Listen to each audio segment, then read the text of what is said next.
जी कोण एजन्सी आहे किंवा जी कोण संस्था आहे ती त्या ठिकाणी करेल आणि त्याच्यामधनं दूध का दूध पाणी का पाणी पुढे येईल. दादा, रवींद्र चव्हाण म्हणतात की युती धर्म फक्त भाजपनीच पालावा काय, राष्ट्रवादीच्या नेत्यांनी त्यांनी सांगितलेलं बरोबर आहे. सगळ्यांनीच युती धर्म पाळला पाहिजे. आम्ही पण त्या ठिकाणी पाळतोय.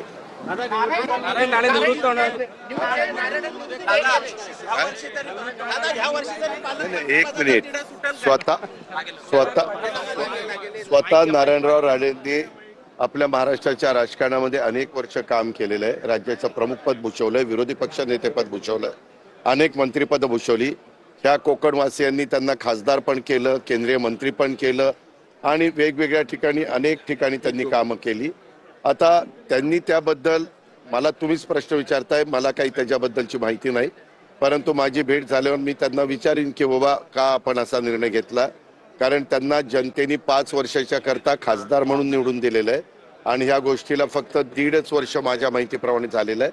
पण काय कारण आहे, खरंच ते तशा पद्धतीनं निवृत्ती घेणार आहे, काही तब्येतीचं काही कारण आहे का, आणखीन काय कारण आहे का, बऱ्याचशा आमच्या राजकारणामध्ये काम करणाऱ्या सहकाऱ्यांच्या बद्दल अफवा पण उठवल्या जातात.